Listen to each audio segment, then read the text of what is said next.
আমাকে এনে 2-3 দিন ধরে জম্মের বর্ষা পড়তেছে। বর্ষার জন্য বাইরে বেরোনোই যাচ্ছে না। হঠাৎ করে ইচ্ছা হলো শাপলা তুলতে যাব। তাই দেখো আমরা সবাই শাপলা তুলতে যাচ্ছি। এদিকতে বৃষ্টির ফোঁটা কিন্তু বন্ধ হয়নি। পুকুরে জল ভরে গেছে। এদিকে ভিটের ভিতরে ধনচা লাগানো, সেখানেও জল ভরে গেছে। পুকুরে তো অনেক মাছ, মাছগুলো ওপাশের ঘেরে চলে যাচ্ছে। এটাই আমাদের বাড়ির ভিতরের রাস্তা।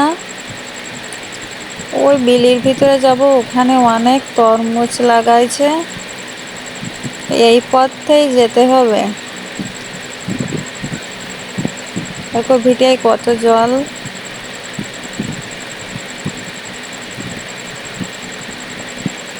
জলের ভিতর দিয়ে হাঁটতেছি, তরমুজ দেখতে যাব। এখানে আবার শুকর বাঁধা আছে। এটা হচ্ছে তরমুজ ক্ষেত। অনেক তরমুজ ধরেছে।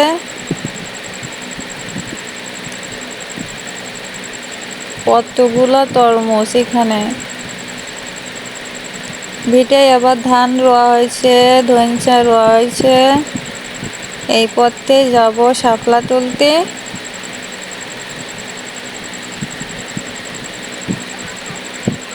এই দেখো দুটো শাপলা কিন্তু তোলা শুরু করে দিয়েছে। এখানে আবার আরেকটা পাইছে, সেখানে লাফায় পড়লো।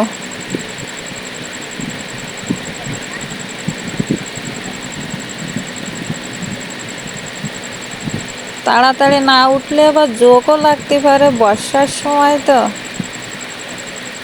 ওই আরেকটা। এবারে উঠবে তো, কি করে উঠবে? হাত ধরা লাগবে। তো হাত ধরে ওকে ডাঙায় টেনে তুললাম।